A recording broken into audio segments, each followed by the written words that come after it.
नमस्कार, मैं ब्रजेश राजपूत आपका स्वागत करता हूँ। हम भोपाल में बड़े तालाब के किनारे बने खूबसूरत से मुख्यमंत्री निवास में हैं और हमारे साथ हैं मध्य प्रदेश के मुख्यमंत्री डॉक्टर मोहन यादव जी, जो अभी किसी बड़े दौरे से लौटे हैं, मगर बजाय किसी थकान के उनके चेहरे पे वो मुस्कान खिली हुई है, जो मुस्कान अब मध्य प्रदेश की पहचान बनती जा रही है। मुख्यमंत्री जी, आपका बहुत-बहुत शुक्रिया बहुत विस्तार न्यूज़ को धन्यवाद, समय देने का। बहुत धन्यवाद। और यदि हम बात संवाद की करें तो संवाद जब मुख्यमंत्री के साथ हो तो बहुत ख़ास मौका हो जाता है। मुख्यमंत्री जी ने इस मौके को बहुत ख़ास बनाने के लिए एक एक लाइन सोची, एक टैगलाइन सोची जिसका नाम है प्रगति पथ पर प्रदेश अपना मध्य प्रदेश। बहुत अच्छा। और मध्य प्रदेश कैसे प्रगति के पथ पर बढ़ रहा है उस पर हमने एक मोन्टाज बनाया है, प्लीज़ आपको दिखाना बहुत चाहेंगे। दिशा दीप्त हो उठी प्राप्त कर पुण्य प्रकाश तुम्हारा, लिखा जा चुका अनल अक्षरों में इतिहास तुम्हारा। जिस मिट्टी ने लहू पिया वह फूल खिलाएगी ही, अंबर पर घन बन छाएगा ही उच्छ्वास तुम्हारा।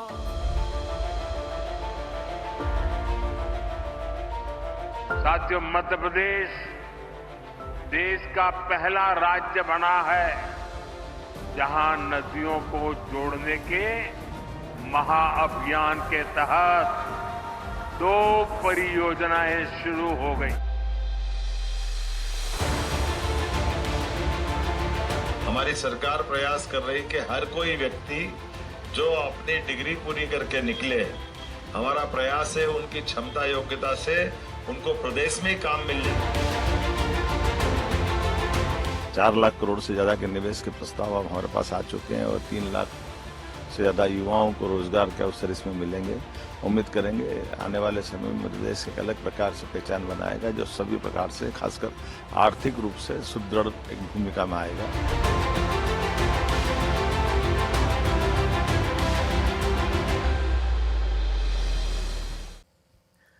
मुख्यमंत्री जी, देखते देखते 1 साल हो गया। हालांकि ये सफ़र लंबा है, मगर इस 1 साल की शुरुआत के पहले जो आपको ये जिम्मेदारी मिली हुई थी, आपने जो सोचा था, जो सपना देखा था, क्या वो पूरा हुआ है? देखिए, जो सोचा वो हुआ है, जो किया है वो भी सबके सामने है। ये सही है कि यशस्वी प्रधानमंत्री के नेतृत्व में जिस प्रकार से मोदी जी ने 10 साल के समय में हमारे 60-70 साल के समय को कवर करते हुए भारत को कहाँ से कहाँ पहुँचाया है, वो आदर्श हमारे सामने, इसकी तुलना में तो हमने अभी शुरुआत ही की है। निश्चित रूप से माननीय मोदी जी के नेतृत्व में मध्य प्रदेश को हम बहुत आगे तक ले जाने के लिए कटिबद्ध हैं। मुख्यमंत्री जी, आप लंबे समय से राजनीति में हैं और जो भी व्यक्ति राजनीति में आता है, एक सपना तो सोच के आता है इस सर्वोच्च पद पर पहुंचने के लिए। तो आप जब राजनीति में आए थे तो आपके मन में एक सपना तो आपने देखा होगा मध्य प्रदेश के लिए। क्या था मध्य प्रदेश के लिए वो सपना? देखो, मैं इस तरह से नहीं सोचता हूँ, मेरा थोड़ा सोचना उल्टा है और मेरे जीवन में भी दिखेगा आपको।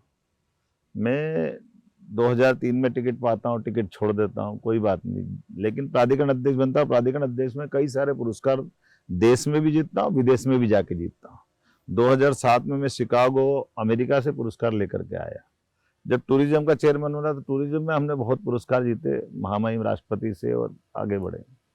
जब विधायक बने, विधायक के बाद हम जब शिक्षा मंत्री बने तो देश में सबसे पहले माननीय मोदी जी जो शिक्षा नीति लाए वो हमने अपने यहाँ लागू की। तो मैं इसी पक्ष में हूँ। जैसे अभी आपने देखा 1 साल के अंदर माननीय स्वर्गीय भारत रत्न अटल बिहारी वाजपेयी जी ने नदी जोड़ो सपना देखा था जी।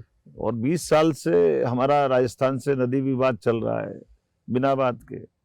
हमारा उत्तर प्रदेश पानी को प्यासा, हमारी दिक्कत है कि एक नदी में बाढ़ आ रही, दूसरी नदी सूखी पड़ी है, हमारा बुंदेलखंड में पलायन हो रहा है।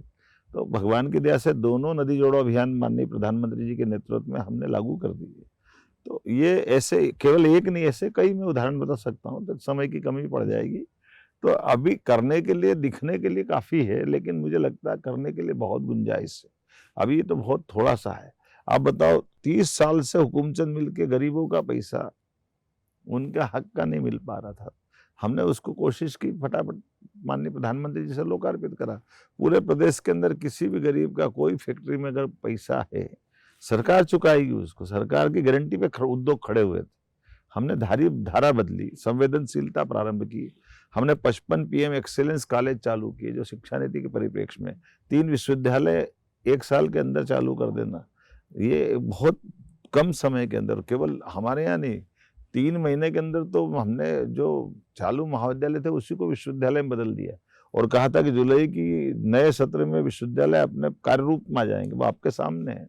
विश्वविद्यालय के कुलपतियों का नाम कुलगुरु करना, 7 इंडस्ट्री कॉन्क्लेव करना, हमारे जो अभी आपके सामने रिजल्ट दिखाई दे रहा हमें, तो आप बताइए। ये तो एक छवि बनी है मध्य प्रदेश में आपकी कि एक फैसला लेने वाला मुख्यमंत्री जी, जो तुरंत फैसला लेता है, आगे पीछे नहीं सोचता और फैसले को बड़ी संवेदनशीलता के साथ लेता है, जैसा आपने हुकुमचंद मिल में जी, किया।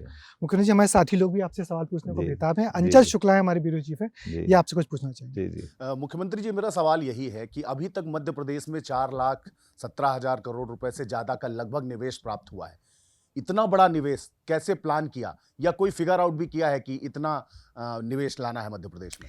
एक सरल बात है, आप देखिए 2013-14 में यशस्वी प्रधानमंत्री जी जब देश की बागडोर संभालते हैं तो भारत की स्थिति दुनिया के दृष्टिकोण से आर्थिक स्थिति में हम 11वें नंबर पे थे और माननीय मोदी जी उसको ये 2 टेन्योर में 5वें नंबर पे ले आए। तो एक आदर्श सामने था। तो हमने ये दोनों मॉडल सामने रखे कि एक राज्य के रूप में गुजरात ने अगर अपनी औद्योगिकरण की निवेश नीति से बड़ा लाभ लिया तो वो हमारा मॉडल था। माननीय मोदी जी के नेतृत्व में हमको पूरी अनुकूलता है, तो हमने अपने सभी मंत्रालय के विभागों की निवेश नीतियां साफ सुथरी अच्छी बनाई। और ये बात भी सही थी कि पहले इंडस्ट्रियल समिट हमारी केवल एक महानगर इंदौर में होती थी। इंदौर भगवान की दया से बहुत अच्छा और उस रूप में सफल भी करता था। तो रीजनल इंडस्ट्री कॉन्क्लेव पे जब हम आगे बढ़े उज्जैन और उसके रिजल्ट आए, तो ये इस तरह से भोपाल, अब बताइए भोपाल में ग्लोबल इंडस्ट्री कॉन्क्लेव पहली बार हो रही है, 56 से भोपाल बना हुआ है। तो जो यथार्थ चीजें को आज के परिप्रेक्ष्य में हम कैसे लागू कर सकते हैं, ऐसे कई मोर्चों पर हमने काम किया और उसके रिजल्ट दिखाई दिए। स्वाभाविक रूप से मध्य प्रदेश की कई भगवान की दया से इस पे आशीर्वाद परमात्मा ने भी दिया है और देश के अंदर भी माननीय मोदी जी के नेतृत्व में वो अनुकूलता है। हमारे यहाँ कोई बड़ा लाइन ऑर्डर का विषय नहीं है, कोई लेबर प्रॉब्लम नहीं है, कोई दूसरी झंझट नहीं है, लोग सीधे सच्चे हैं, कोई प्राकृतिक आपदा नहीं आती है, कोई भूकंप आए, समुद्र का किनारा खराब है, उत्तर दक्षिण पूर्व पश्चिम सरलता से होता है। रेल नेटवर्क बहुत अच्छा है, राजमार्ग अच्छे हैं, हमारी सब प्रकार की अनुकूलता। तो उस पर जब हमने काम करके रीजनल इंडस्ट्री कॉन्क्लेव की तो वो रिजल्ट आपके सामने है। जैसे आप तो रायपुर से ही देखो, कल टोरंटो वाले 18,000 का निवेश लेकर के थर्मल पावर में आए, तो बोले हम तो शेड्यूल पहली बार आए। जो अपने ही देश के बड़े बड़े निवेशक जिनकी दुनिया में पहचान। मुख्यमंत्री, हैरानी सी बात की होती कि जिस तरीके से आपने रीजनल की बात की, बहुत नीचे तक आप ले गए, संभागों तक ले गए, पहले ये बात कोई सोचता भी नहीं था। तो क्या बड़े लोगों को कन्विंस करने में आपको कैसे मुश्किल आई और जिलों तक जाएगी क्या ये बात? देखिए, ये जब आप माननीय प्रधानमंत्री जी के जीवन की शैली देखते हो, उनके निर्णय लागू करने के तरीके देखते हो, उनकी काम में सरकार के माध्यम से डेप्थ देखते हो, वो हमको प्रेरणा देती है, आदर्श देता है। आप कल्पना कर सकते जीएसटी लागू हो जाएगी? कभी हम सोच नहीं सकते जीएसटी एकदम इतना विविधता वाले राज्य और विविधता वाली दुनिया, लेकिन जीएसटी लागू होकर के देश ने कहां से कहां मुकाम। आप कभी कल्पना कर सकते हैं कि कोविड के टाइम पूरा भारत में लॉकडाउन हो जाएगा? मतलब पूरा देश, कभी हम तो अंदाज ही नहीं लगाते कि सड़क बंद, रेल बंद, अरे आकाशवाणी के गाने भी बंद, उसमें अरे 3 नए कानून 3 नए कानून, धारा 370, मुस्लिम बहनों के लिए 3 तलाक का कानून, ये जो चीजें हैं तो वो आदर्श है। तो इसलिए ऐसे कठोर निर्णय करते हुए हमने कन्विंस भी किया। पहले तो अपने को गले उतारा कि जब हमारे यहाँ इतनी अनुकूलता है, बाकी देश भर की पॉलिसियां देखी विभागों की, उसमें उसको आकर्षक बनाने के लिए जो संशोधन करना वो सब किया और पूरी शिद्दत के साथ उसको लागू करने के लिए विभाग और अधिकारियों को छूट भी दी और हम भी स्वयं उसमें खपे। जब देश के अंदर हो, जहां भी हो वहां भी गए, विदेश में जाना तो वहां भी गए और जहां आयोजित कर रहे हैं वहां भी पूरा समय दिया। तो जब हम अपने आप को इस तरह से अंदर जब नीचे डूबते हो तो रिजल्ट भगवान देते ही। मीडिया भी बड़े पैमाने पे एम्प्लॉयमेंट देता है, तो आपने सोचा कि मीडिया को भी इंडस्ट्री का दर्जा दिया जाए? मीडिया तो इंडस्ट्री का दर्जा है ही। मीडिया के आप अंदाज लगा लो कि जितने विश्वविद्यालय, अभी मैंने 8 दिन पहले माननीय राज्यपाल जी के साथ मीटिंग की है, तो हमने कहा कि जितने विश्वविद्यालय परंपरागत कोर्स पढ़ा रहा है इसके बजाय रोजगार परक पढ़ाए। हमारे जब तक हम अपना ये चीज नहीं लाएंगे एंगल, तब हम अपने देश के प्रदेश के युवाओं के साथ न्याय नहीं करेंगे। इसलिए केवल मीडिया नहीं, हमने तो अब जैसे उदाहरण के लिए एग्रीकल्चर में तो बीएससी मैंने किया, मेरे 40 साल पहले बीएससी पे 42 साल पहले बीएससी की। उज्जैन से। तो मुझे बड़ा दर्द था कि मेरी अपनी खेती नहीं कर सकता, ऐसी बीएससी से क्या फायदा है। तो बीएससी एग्रीकल्चर ये सब बच्चों को मौका मिलना चाहिए। जब कृषि आधारित राज्य हमारा है तो मुझे इस बात की प्रसन्नता है कि आज की स्थिति में हमारे 16 सरकारी विश्वविद्यालय में से 8 विश्वविद्यालय बीएससी एग्रीकल्चर चालू कर रहे हैं। पहले केवल 2 बीएससी एग्रीकल्चर जो एग्रीकल्चर विश्वविद्यालय वही पढ़ा रहे थे। हमने मेडिकल कॉलेज, एग्रीकल्चर कॉलेज सभी रोजगार परक, बल्कि और पशुपालन से लेकर दूसरे क्षेत्र में भी आगे बढ़ा रहे हैं। तो जो हमारी संसाधन है, उन संसाधनों का जितना बेहतर उपयोग हो सकता है भविष्य की पीढ़ी के लिए वो हमको करना पड़ेगा। एक हमारे साथ भविष्य की पीढ़ी बैठी है, ये हमारे अंशिका हैं, बहुत अच्छी एंकर हैं, जी, आपसे कुछ जानना चाहती हैं। मुख्यमंत्री जी, जैसा कि आप खुद ही कहते हैं कि अभी मुट्ठी भर जमीन नापी है, अभी पूरा आसमान बाकी है, तो मध्य प्रदेश में गुंजाइश तो बहुत है। और अभी एक आपने ऐसा फैसला लिया कि मध्य प्रदेश की सभी धार्मिक नगरों में शराबबंदी करने का फैसला, तो ये आपको विचार कैसे आया, कहाँ से प्रेरणा मिली और कब तक ये लागू भी मध्य प्रदेश में हो जाएगा?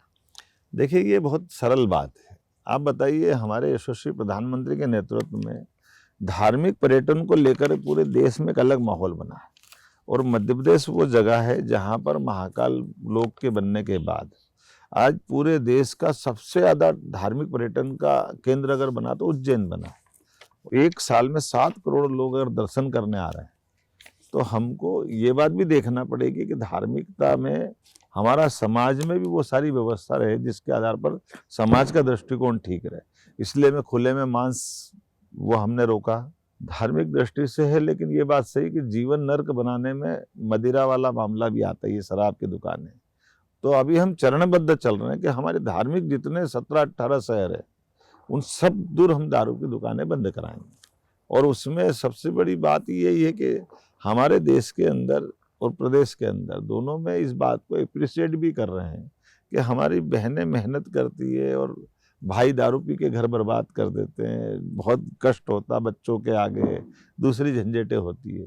तो चरणबद्ध रूप से, नैतिक रूप से हम इस बात के पक्ष में है कि अभी हम धार्मिक शहर में आने वाले मार्च के नए बजट के समय तक ये निर्णय करेंगे कि यहाँ दारू की दुकानें बंद कर दें। मुखर्जी जी, बहुत अच्छा फैसला है ये। और क्या ये फैसला आगे तक प्रदेश में पूर्ण शराबबंदी तक जाएगा क्या? अभी तो भविष्य का नहीं कह सकता हूँ, लेकिन मेरा बस चले तो मैं जरूर उस तक पहुँचूंगा। क्या बात, बस ये प्रतिज्ञा है आपसे, आपकी बड़ी प्रशंसक हैं और सवाल पूछना चाहते हैं।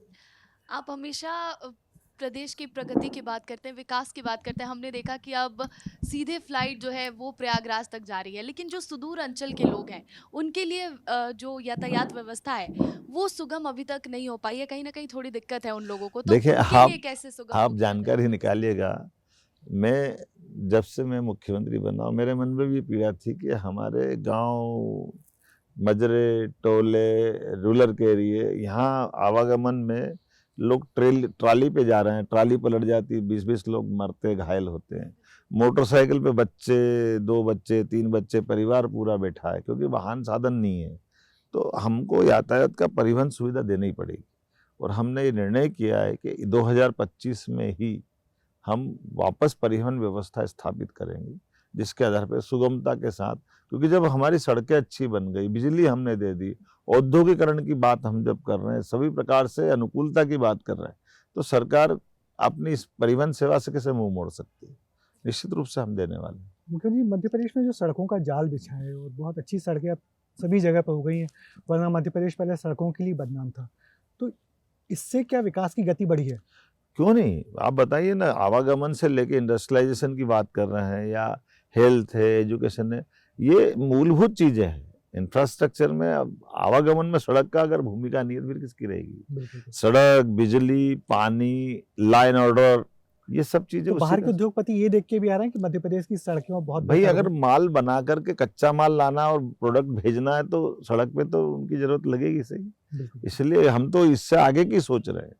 हमने कहा कि आप सड़कें तो देख ही रहो, रेल नेटवर्क भी आप देख रहो, तो रेल के ऊपर भी नई रेल लाइनों की भी बात भी हम कर रहे हैं। अभी मैं अश्विनी वैष्णव जी से कल मिलकर आया जी, आपकी मुलाकात। उज्जैन झालावाड़ नई रेल लाइन, ऐसी हमने 10 रेल लाइन की नई बात की है। ये रेल लाइन जैसे आप बताइए, अभी उनने 18,500 करोड़ की, इसीलिए कहा इससे अच्छा मौका नहीं मिलेगा माननीय मोदी जी के माध्यम से इंदौर से सीधी मुंबई जोड़ने की नई रेल लाइन 18,500 करोड़ की, जिससे समय बचेगा। हाँ, तो हमारी मुंबई जाने के लिए 4 से 6 घंटे का टाइम बचेगा। लेकिन वो इंदौर नहीं है, इंदौर और मुंबई तो है ही, लेकिन अगर पीछे से देखें तो हम उसको दिल्ली तक की बात करते हैं। तो आज दिल्ली से मुंबई जाना किसी को है तो मुंबई जाने के लिए वो मुरैना तक आएगा ग्वालियर से, फिर यहाँ से वो भोपाल आएगा, भोपाल से इटारसी जाएगा, इटारसी से वापस वो खंडवा जाएगा। तो खंडवा इंदौर से दूरी कितनी है? 250 किलोमीटर, 300 किलोमीटर। तो ये जो दूरी में वो 700 किलोमीटर क्यों जा रहा है? क्योंकि यहाँ ये रेल नेटवर्क नहीं है। आज की स्थिति में अगर वो जो ट्रेन आ रही है मुरैना तक, ग्वालियर से वो सीधी राजगढ़ के रास्ते से मक्सी और इंदौर पहुंच जाएगी, उज्जैन पहुंच जाएगी, तो समय भी बचाएगा, ट्रांसपोर्टेशन का खर्चा भी कम होगा और औद्योगिकरण के लिए इससे अच्छा मौका कहाँ मिलेगा। तो आने वाले दिनों मध्य प्रदेश में रेल नेटवर्क की बदली हुई तस्वीर, बदली हुई तस्वीर, एयर कनेक्टिविटी। हमारा प्रयास तो ये रहेगा कि भगवान चाहेगा आने वाले समय में तो हम तो एयर कार्गो के लिए भी काम करेंगे। भविष्य में ये जो हमारा बड़े पैमाने पे कार्गो का जो नया समय चल रहा है एयर कार्गो का, तो मध्य प्रदेश में वो सब अनुकूलता, इस पे हम सब पे काम कर रहे हैं। लेकिन आज बोलना थोड़ा ज्यादा हो जाएगा, इसलिए मैं उस पर ध्यान दे। नहीं, दिख रहा है आपका काम करने का तरीका और अनुकूलता का आप पूरा फायदा उठा रहे हैं। ये सुमित हैं सर, हमारे एंकर हैं, सुमित शर्मा, आपसे सवाल पूछें। हम लोग सब जानते हैं कि आप देश के पहले ऐसे यादव नेता हैं जो भगवान श्री कृष्ण की जन्मभूमि की बात मंचों से लगातार कहते आए हैं। तो मुख्यमंत्री जी, ये नाम का प्रभाव है या फिर बात कुछ और? आपको आपत्ति क्या है? आपत्ति नहीं है सर। तो फिर मैं पूछना चाह रहा हूँ कि आप जिज्ञासा क्या है? जिज्ञासा सर ये है कि आपका कृष्ण प्रेम। मैंने इसलिए पूछा ना उनसे, अभी तो उधर ही चलने दो ना।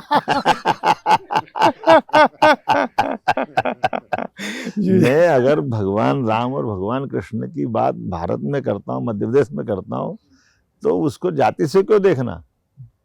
मैं ये जानना चाह रहा था। अखिलेश यादव जी भी हैं। मैंने क्या बोला? मैं आपसे फिर दोबारा, मैं किसी को नहीं देख रहा, मैं तो आपको देख रहा हूँ। आपके मन में ये प्रश्न आया ना, मैं इसलिए आपसे जानना चाह रहा था कि आपको उस प्रश्न में क्या दिखाई दे रहा, मैं क्यों पूछ रहा, मैं उसका उत्तर ढूंढना चाहता हूँ आपसे। मैं आप उसका कोई उत्तर देंगे? जी बताइए। मैं कह रहा हूँ सर, मेरा सवाल ये था। मैं सवाल के पीछे ही तो पूछ रहा हूँ कि सवाल दिमाग में क्यों आ रहा है आपको? वजह बताओ। हाँ, मेरा ये कहना था सर कि बाकी भी देश के यादव नेता हैं, मैं उनको छोड़ रहा हूँ। भगवान कृष्ण की बात वो नहीं करते, केवल मेरा आप ही भगवान कृष्ण की बात मैं करते हैं। ये एक आपकी संवेदनशीलता श्री कृष्ण जन्मभूमि को लेके है। मैं थोड़ा सा आपसे थोड़ा सा मित्र भाव से पूछ रहा था, वो क्या कर रहे हैं मैं उन पे नहीं जाना चाहता हूँ। आपने सीधा मेरे से ही पूछा, तो मैंने कहा आपके मन में ये इस नाते से आया कि वो नहीं पूछ रहे, मैं पूछ रहा हूँ, ये अगर समझना चाह रहे हैं तो मैं उसको आपको दूसरे ढंग से बताता हूँ। भगवान श्री राम हो, भगवान श्री कृष्ण हो, ये भगवान विष्णु के अवतार है, ये तो अपन सब जानते हैं। तो अगर भगवान विष्णु के अवतार बन के मनुष्य रूप में वो आकर के सारे कष्ट झेल करके मानवता के नाते से उनने अपने जीवन की ऐसी अच्छाइयों की बड़ी संघर्षशील अपनी जीवन की छवि सबके सामने लाए, तो ये समसामयिक नहीं होगा कि उनकी अच्छी बातों को हम समाज में स्थापित कराएं। अब वो नहीं कर रहे, मैं उन पे नहीं जा रहा हूं, मैं क्यों कर रहा हूं ये बताता हूं।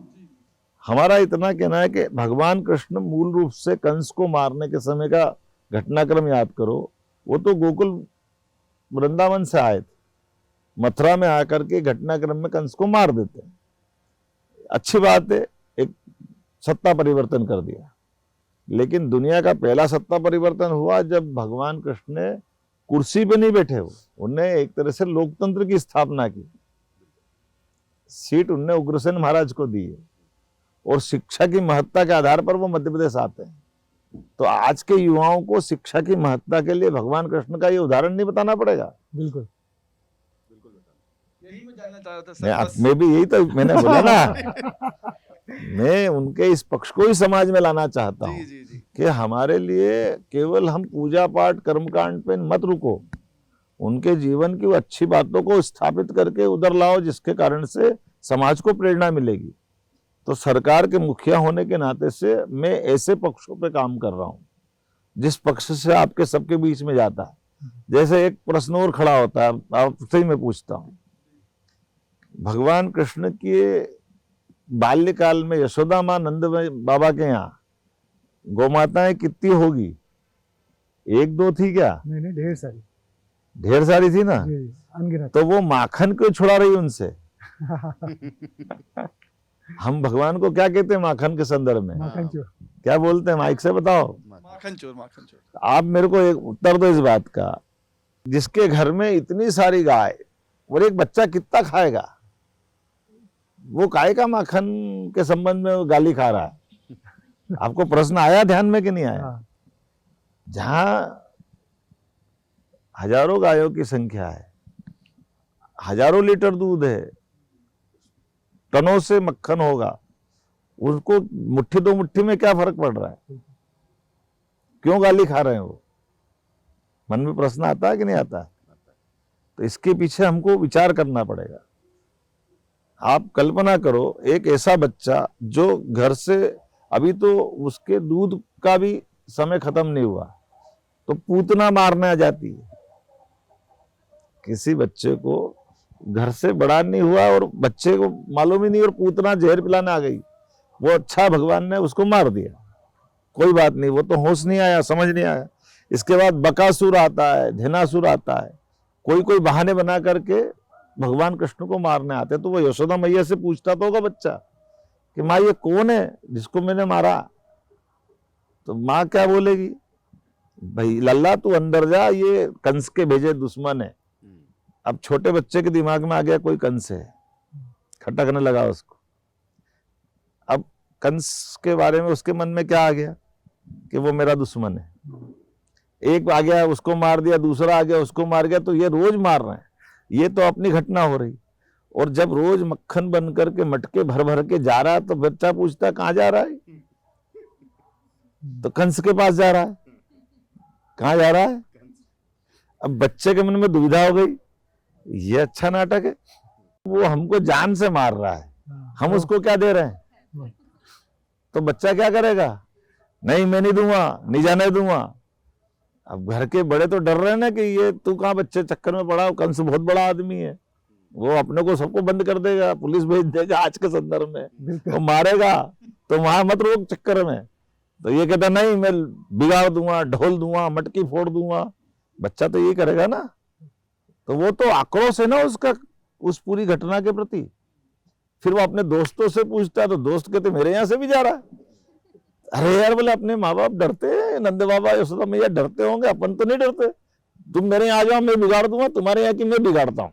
अपन अपने गांव में विद्रोह। तो ये समाज का उस समय का उनका संघर्ष का ये संकल्प है, विद्रोह है। जाने अनजाने हम उनको क्या कह रहे हैं? चोर।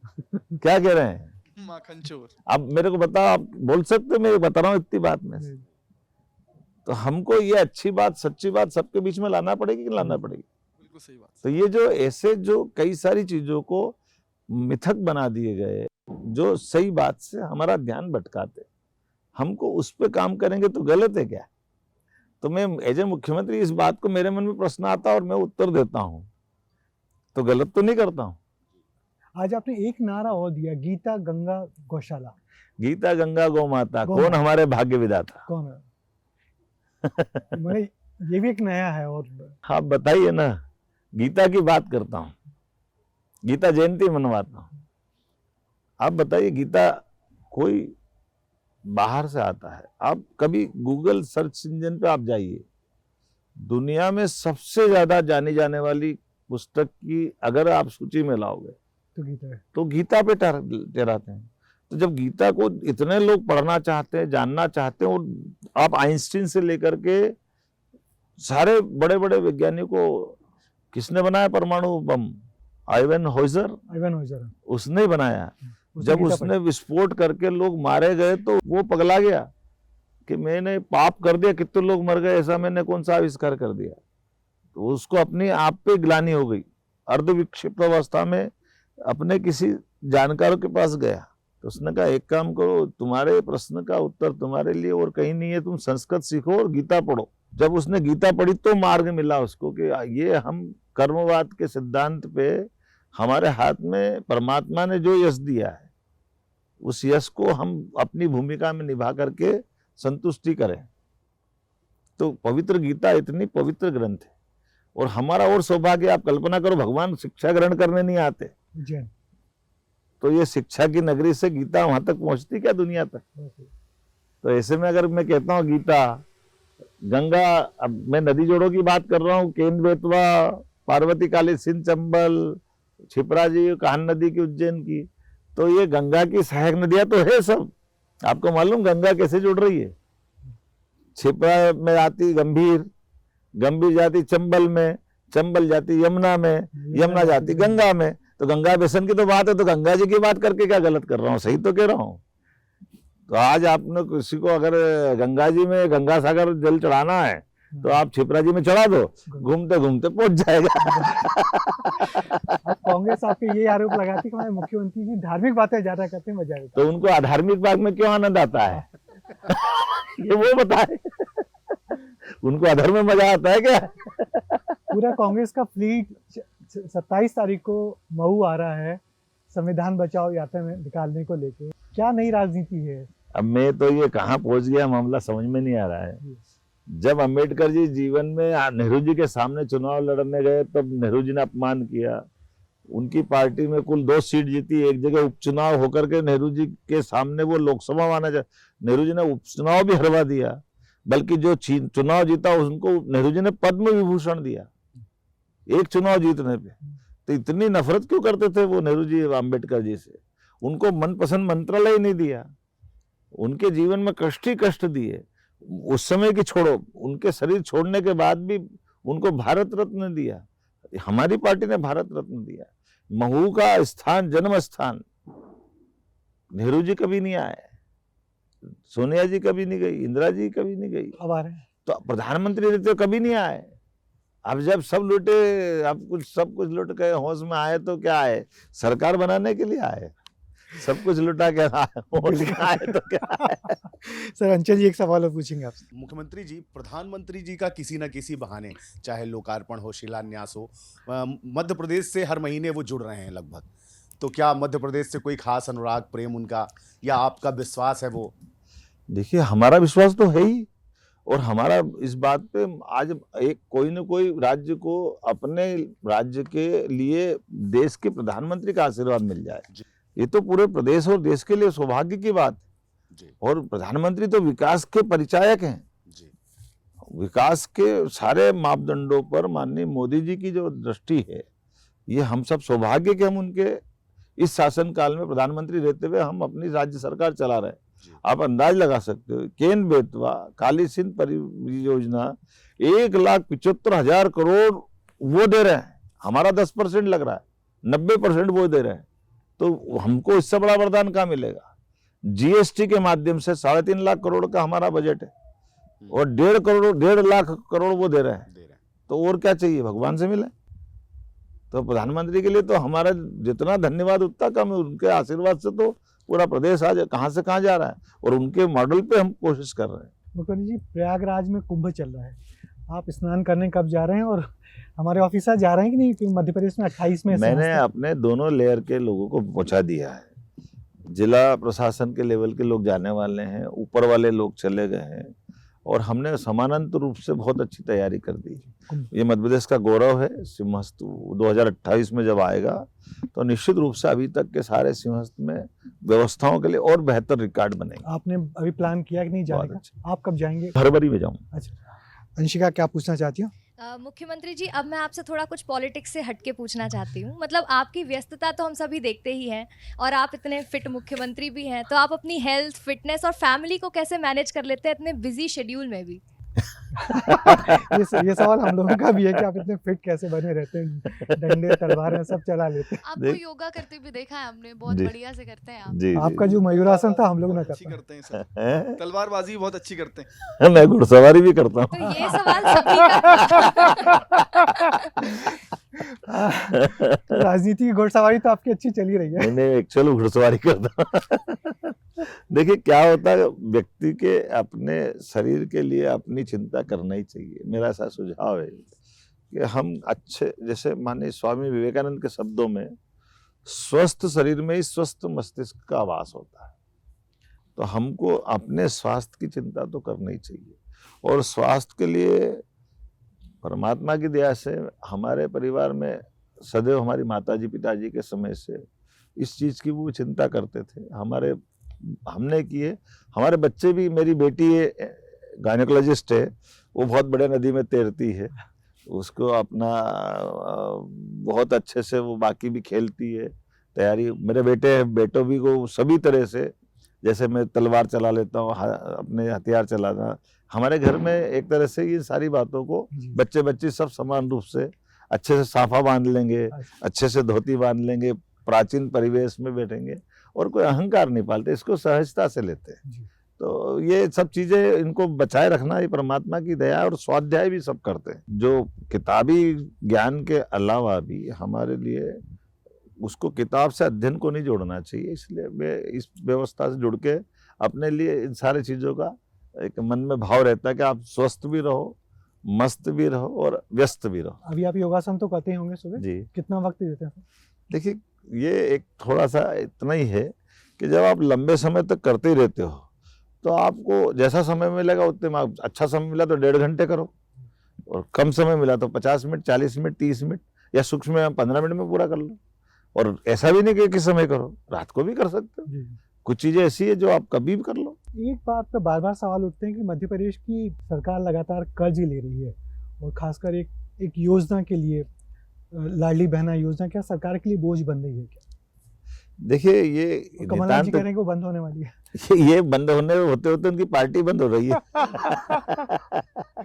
कांग्रेस चुनाव के पहले से कहती आई, अब हमारा इस बजट तक हम आ गए, बीच में हमने हमारा पूर्ण बजट दे दिया, उसके बाद दे दिया, एक बार ओवरड्राफ्ट नहीं हुआ, एक बार हमको कोई फाइनेंशियल क्राइसिस नहीं हुआ। इसका मतलब है हम अपनी वित्तीय व्यवस्था में बहुत सुदृढ़ हो रहे हैं, और औद्योगिकरण से हम जब 4 लाख करोड़ का निवेश ला रहे हैं और आगे बढ़ रहे हैं। आप अंदाज लगाइए कि जो बजट माननीय शिवराज जी ने हमको 3.25 लाख करोड़, हमने 3.5 लाख का प्रस्तुत किया, और 5 साल में डबल करने वाले हैं। तो हमारी तरफ से कोई व्यवस्थाओं पे कोई परेशानी नहीं है।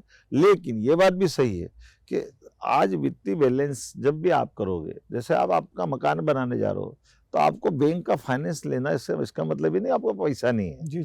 हमको अपनी व्यवस्थाओं की बुक की मैनेजमेंट के लिए जो हमारा भारत सरकार का मापदंड है, उस मापदंड के अनुसार हमको विकास पे अगर आगे ले जाना है तो स्वाभाविक रूप से एक नॉमिनल, जैसे आप अंदाज लगाओ, हमारा 3.5 लाख करोड़ का बजट हम दे रहे हैं, और अभी हमने कुल मिला के 30,000 करोड़ लिया, तो इसका मतलब क्या हुआ? बहुत ही कम उसका 10%। आप ये एक बेसिक चीज है जिसको, पर आपने बड़ा बयान दिया कि आने वाले दिनों में मध्य प्रदेश का बजट दुगना होगा ना, 100% होगा, बिल्कुल होगा। ये बड़ा बयान है। बिल्कुल। प्रतिज्ञा क्या पूछना चाहती है? महाकुंभ से ही जुड़ा सवाल है, क्योंकि महाकुंभ हमने देखा इस बार डिजिटल है बहुत ज़्यादा, तो सिंहस्थ आने वाले दिनों में होने वाला है 2028 में, उसको लेकर लगातार तैयारियां चल रही हैं, उज्जैन से तस्वीरें भी उसकी आ रही हैं। तो इस बार क्या रूपरेखा रहने वाली है, सिंहस्थ को लेकर क्या सोचा है आपने? और व्यवस्थाओं की बहुत तारीफ हो रही है प्रयागराज में, तो क्या सीखा है वहाँ से आप लोगों ने? देखिए, हमने कुछ चीजें लंबे समय के लिए कर दी। सिंहस्थ हमारे यहाँ जब होता था 2016 के सिंहस्थ तक, टेम्परेरी व्यवस्था हमने 4,000 करोड़ खर्चा किया था, और उसके बाद वो सब खत्म हो गया। हमने कहा ये बार बार पैसा लगना सरकार की बर्बादी से बचाना है। फिर जिनकी जमीन पे लगता था वो किसान भी परेशान रहते थे। हमने हरिद्वार के तर्ज पे उज्जैन को विकास का प्लान बना लिया। 12,000 बीघा से ज्यादा बड़ा एक महानगर हम बना रहे हैं।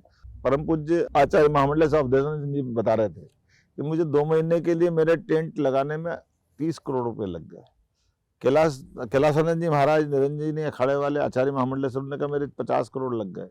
तो बोले ये, हमने कहा महाराज हम तो अभी से दे रहे थे। बोले मैं तो 3 साल में तो मैं परमानेंट बनवा लूंगा और बार बार की झंझट भी नहीं रहेगी। तो ये एक तरह से, ये इस तरह से हमारा आपकी बार का सिंहस्थ कई अर्थों में बहुत अच्छा रहे। हमारे लिए धार्मिक पर्यटन की दृष्टि से भी, सभी साधु संतों के लिए, महंत के लिए, परम पूज्य शंकराचार्य जी के लिए, कथाकार, प्रवचनकार, जो बाकी सामाजिक संस्थाएं, सबके लिए पर्याप्त भूखंड की व्यवस्था करके हरिद्वार की तर्ज पर उज्जैन का विकास कर रहे हैं। मुख्यमंत्री जी, जैसे बार बार बात होती है कि हम लोग उज्जैन में इतना इंफ्रास्ट्रक्चर खड़ा हो जाता है, फिर 12 साल बाद याद आती है, क्या हम लोग भी यहाँ अर्धकुंभ जैसे अर्ध सिंहस्थ की कुछ प्लानिंग कर सकते हैं? अरे अर्धकुंभ और पूर्ण कुंभ तो छोड़े हैं, हर साल कुंभ कर दे व्यवस्था के लिए हम काम कर रहे हैं। बहुत सुंदर। ये सब प्रबंधन है। आप बताइए ना, ये हर साल 7 करोड़ यात्री अगर उज्जैन आ रहे हैं, महालोक के बनने के बाद माननीय प्रधानमंत्री जी ने लोकार्पित किया, तो पूरे देश का सर्वाधिक धार्मिक पर्यटन का केंद्र उज्जैन बना है। तो ये प्रबंधन हम उसी के लिए कर रहे हैं कि स्थायी रूप से सब व्यवस्था बन जाए, तो कोई बड़े आदमी बड़ी होटल में ठहरेंगे। हाँ। हमारे जो बाकी श्रद्धालु अगर आश्रम में ठहरते हैं, गुरुकुल में ठहरते हैं, धर्मशाला में ठहरते, तो ये प्रबंधन दे रहा है मुझको। तो लगातार आप जो लोक बना रहे हैं, ये जिनके- सारी उस व्यवस्था का हिस्सा रह रहा है। जी, पिछली सरकार ने 13 लोगों की घोषणा की थी, क्या वो सारी जगहों पे लोग बन पाएंगे? ये हम तो कह रहे हैं 13 लोग, क्या हमें 18 पे जा रहा है। हाँ। और 18 पे हमने ये जो दारूबंदी की बात, शराबबंदी की बात करी है, तो ये उनकी गरिमा गौरव भी बना के रखना, केवल भौतिक संरचना नहीं, उसका स्वरूप भी वैसा बने जो धार्मिक आस्था से बिल्कुल। और समाज अनुकूल उसके प्रति दृष्टिकोण से। एक आखिरी सवाल, कैबिनेट में 2028 तक गरीबी मुक्त करने का फैसला मध्य प्रदेश ने यहाँ पर बड़ा किया फैसला है है आपकी कैबिनेट ने। क्या प्लान है सरकार का सर मध्य प्रदेश को गरीबी मुक्त करने के लिए? देखिए, कुछ आपको केवल गरीबी मुक्त नहीं, हम इसमें चारों पैरामीटर पे जाना है, 4 पिलर से, महिला, युवा, गरीब और किसान। ये चारों सेक्टर के अंदर हमने 5 साल का टारगेट रोड मैप में लिया है। अब गरीब की बात करते हैं तो गरीब के दृष्टिकोण से ये बड़ा विस्तृत उनका दायरा आता है, लेकिन हम यशस्वी प्रधानमंत्री के नेतृत्व में अगर अपने इस परिप्रेक्ष्य में सरकार की अम्ब्रेला में देखेंगे, तो हम एक कोशिश कर रहे हैं कि हर व्यक्ति की अपनी छत पक्की हो, उसको घर मिले, हर व्यक्ति के घर में गैस का चूल्हा हो, हर व्यक्ति की पीने का पानी न्यूनतम रूप से मिले, हर व्यक्ति को माननीय प्रधानमंत्री जी के माध्यम से हर महीने राशन मिल रहा है। जो जो न्यूनतम आवश्यकता है इस प्रदेश के अंदर, वो सब कुछ मिले, इस पे हम काम कर रहे हैं। युवाओं के लिए जो कम पढ़े लिखे वो ITI के माध्यम से स्किल डेवलपमेंट का काम कर रहे हैं। जो IT के बच्चे या बाकी अच्छे पढ़े लिखे, उनको योग्यता अनुसार कोई मीडिया वाले आपके कोर्स है, उसको अपना कामकाज मिले, अपने प्रदेश में मिले, अपने जिले में मिले, अपने संभाग में मिले। किसान के लिए मैंने कहा कि हमारा 48 लाख हेक्टेयर का कृषि का रकबा था। 2003 तक हमारे पास केवल 7 लाख हेक्टेयर का था। माननीय यशस्वी प्रधानमंत्री के नेतृत्व में अब जब हमने सरकार बनाई, तो 48 लाख हेक्टेयर को हम 1 लाख करोड़ हेक्टेयर तक ले जाने वाले हैं। तो ये मध्य प्रदेश धान का कटोरा बने, गेहूं का कटोरा बने। हमारी विदेश के निर्यात में 47% की भूमि का हिस्सा है, क्या बात है। हमारी कृषि उत्पादकता के आधार पर। तो ऐसे कई विषयों को टारगेट लेके चल रहे हैं बड़े पैमाने पर, जिसके आधार पर अपनी एक मध्य प्रदेश की बहुत अच्छी भूमिका बन के निकल। तो मध्य प्रदेश के आप गृह मंत्री का दायित्व भी है आपके पास, और आपके भी कुछ दिनों पहले केंद्रीय गृह मंत्री अमित शाह जी से बात हुई, 3 कानूनों को लेकर बात हुई, और जिस तरीके से सरकार भ्रष्टाचार के खिलाफ एक अभियान चलाए हुई है, जो भी करप्शन के केसेस आ रहे हैं, किसी भी टाइप के घोटाले, उसमें जो सख्ती बरत रही है, उसके पीछे क्या सोच और क्या संदेश है सरकार का? देखिए, यशस्वी प्रधानमंत्री ने एक बहुत अच्छी बात की, नहीं खाऊं ना खान दूंगा। और हमारा प्रयास है सुशासन में इन व्यवस्थाओं का पालन करना। तो हमारे लिए इतनी बात है कि सुशासन के लिए अगर टोल बैरियर पे गड़बड़ी दिखी तो हमने टोल बैरियर बंद कर ये दिया। बड़ा फैसला था आपका। इसीलिए इस व्यवस्था के बलबूते पर जो जनता के लिए जरूरी है उस सारी चीजों में चले, लेकिन करप्शन फ्री व्यवस्थाओं के लिए हम कटिबद्ध हैं, हम उस पर आगे बढ़ रहे हैं। तो 3 कानून है, उसको लागू करने के लिए 3 कानूनों के लिए तो मध्य प्रदेश आदर्श राज्य के रूप में आ रहा है। जैसे बताइए, इस देश में सबसे पहले हमने ई-सम्मन्स लागू कर दिए। ई-सम्मन्स के आधार पर हमको कहीं अब पुलिस वालों को भेजने की जरूरत नहीं। और अभी ये जो नए कानून के लागू करने में जो माननीय गृह मंत्री जी के साथ जो मीटिंग हुई, हमारे पास में 30% पुलिस बल अपने जेल से कोर्ट से जेल ले जाने में लगा देते हैं। हम 1 साल के अंदर कोशिश करेंगे हर जेल से ही वीडियो कॉन्फ्रेंसिंग में पूरी मुकदमे की पैरवी हो जाए, किसी को आने जाना नहीं पड़े। डॉक्टर के लिए चूंकि पोस्टमार्टम से लेकर कई बार उनकी एविडेंस की जरूरत पड़ती है, वो हॉस्पिटल से अपने कोर्ट में लाइव जुड़ जाए और वो अपना समय बचाए। ऐसे करके संसाधनों के बलबूते पे कोर्ट कम समय में जल्दी से जल्दी प्रकरणों का निराकरण करे, और कई प्रकार के कानूनों से, इन व्यवस्थाओं से बहुत अच्छी व्यवस्था बनने वाली है। मध्य प्रदेश का मॉडल आदर्श बन रहा है। माननीय गृह मंत्री जी ने कहा आप अपनी पूरी चीज को दिखाओ, हम बाकी राज्यों को भेजेंगे। क्या बात? ऐसे कई मसलों पे मध्य प्रदेश बहुत आदर्श भूमिका निभा रहा है। लगातार सर मध्य प्रदेश में आप नाम बदलने का एक अभियान छेड़े हुए हैं। पिछले कुछ दिनों में आपने उज्जैन में जाके कई गाँवों के नाम बदले। ऐसा है कि कई सारी ऐसी चीजें हो गई, मैं कोई इसको रोज नहीं करता हूँ, लेकिन ऐसे कई बात आती है सरकार के मुखिया होने के नाते से, तो निर्णय कर लेता हूँ। ये तो है कि आपने जितने जल्दी से अपने आला कमान का भरोसा जीता है। आपको जलन है क्या? नहीं नहीं नहीं, लोग अंडरवेट समझ रहे थे आपको, जो ये बड़ी मेरे को नहीं जिम्मेदारी- मालूम, अंडरवेट कर रहा था, मेरे को ओवरवेट भी नहीं हुआ। क्योंकि आपकी कैबिनेट में बड़े बड़े प्रभावशाली और हैवी वेट लोग थे, मगर आपने जिस तेजी से अपने काम के दम पे पहचान बनाई और आला कमान का भरोसा जीता है, उसका क्या राज है? अरे विनम्रता से सबको नमस्कार करो, प्रेम भाव से काम करो। अंचल, कुछ आखिरी सवाल? मध्य प्रदेश में आपको लगता है ऐसा कौन सा हिस्सा है जिसमें भारतीय जनता पार्टी के 18-20 सालों की सरकारों में विकास नहीं पहुंच पाया है, वहां कुछ काम करने का प्लान, कोई ऐसी जगह? क्योंकि शहडोल में जिस तरीके से आपने इन्वेस्टर्स मीट करी और 32,000 करोड़ रुपए का वहां पर इन्वेस्टमेंट आया है, बहुत बड़ी उपलब्धि है। ये आपने सही कहा। मैं आपको केवल 2 उदाहरण देता हूँ। हमारी सरकार माननीय उमा भारती जी, माननीय बाबूलाल गौर जी, माननीय शिवराज सिंह जी की, उसके पहले चंबल में किसका राज चलता था? डकैतों का। आज डकैत है क्या? नहीं। डकैत अलग होगा, बीहड़ खाली होगा, मान लिया, लेकिन आप बीहड़ में हमको पानी पहुंचा करके सिंचाई की व्यवस्था सुधारने में तो पलायन रुकेगा, लोगों को काम मिलेगा। इसलिए चंबल काली सिंध पारिवर्ती योजना में हम पूरे बेल्ट को ले रहे हैं जी। बुंदेलखंड में सारी अनुकूलता है, केवल गरीबी काय से है, खेती में पानी नहीं है, तो केन बेतवा नदी ली। हमारे द्वारा सरकार की योजनाओं से सब लाभ मिल रहा है, लेकिन जो भौगोलिक और प्राकृतिक चीजें हैं उसका आज के समय में कैसा समचीनी उपयोग कर ले। हमारी नर्मदा वैली में हमारी सरकार के पहले माननीय प्रधानमंत्री जी ने सबसे पहले सरदार सरोवर डैम पे काम किया, तो गुजरात की दिशा बदली नर्मदा जी के कारण। हमारे भी सारे डैम इसी टेन्यूर में बने।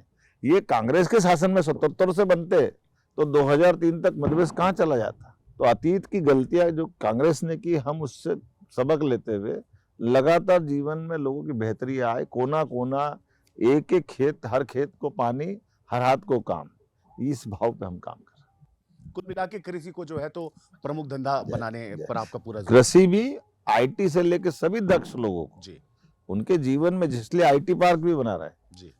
हर जगह जहां जहां जो रोजगार के अवसर मिलते हैं, और कई नीतिगत फैसले भी दूरगामी दृष्टि से लिए हमारी सरकार बनने के बाद।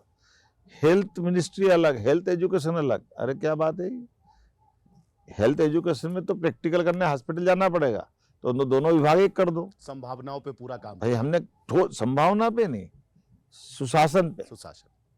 संभावना में तो गलती हो सकती है, सुशासन पे ही काम कर रहे हैं तो गलती क्या है? सर, आप एक बात जो बार बार कह रहे हैं कि आप मोदी जी से इंस्पायर हैं, उनके विकास के मॉडल से इंस्पायर हैं, तो मध्य प्रदेश के लोग उम्मीद करें कि आने वाले दिनों में मध्य प्रदेश का विकास गुजरात की तर्ज पर उसी तेजी से होगा। मुझे गर्व है अगर मैं वहां ले जा पाऊंगा तो यही करना है, इसी पे गर्व है, क्योंकि उनने बहुत अच्छा मॉडल खड़ा किया। जब हम अपना कोई अच्छा एक तरह से मॉडल देखते हैं तो उस दिशा में बढ़ना अच्छी बात है। तो बहुत बहुत शुभकामनाएं आपको। बहुत जिस तरीके धन्यवाद। से आप आज आपने एक लाइन कही है कि विकास के कारवां पे चलने वाले मेरे साथ खड़े हो जाओ, तो सर पूरा प्रदेश आपके पीछे है। बहुत विकास के धन्यवाद। कारवां को आप लेके चलिए, आप विकास का कारवां आपका बहुत धन्यवाद। बढ़ता रहे और पूरा प्रदेश आपकी तरफ उम्मीदों की नजरों से देख रहा है कि विकास होगा। आपने विस्तार न्यूज़ को समय दिया, सर आपको बहुत बहुत शुक्रिया। धन्यवाद, बहुत धन्यवाद। ये थे मध्य प्रदेश के मुख्यमंत्री डॉक्टर मोहन यादव, और जिन्होंने लंबा वक्त विस्तार न्यूज़ को दिया और उम्मीद जताई कि आने वाले दिनों में मध्य प्रदेश में तेजी से विकास होगा। गुजरात के मॉडल की तर्ज पर मध्य प्रदेश में गुजरात जैसा मॉडल विकसित होगा और मध्य प्रदेश तेजी से बदला हुआ प्रदेश कहलाएगा। उम्मीद की जानी चाहिए कि आने वाले दिनों में मध्य प्रदेश एक नए राज्य के रूप में देखा जाएगा, प्रगतिशील राज्य के रूप में देखा जाएगा, और उसके लिए बहुत कुछ मुख्यमंत्री लगातार प्रयास करेंगे। मुख्यमंत्री जी, आपको बहुत बहुत शुक्रिया, बहुत धन्यवाद। धन्यवाद।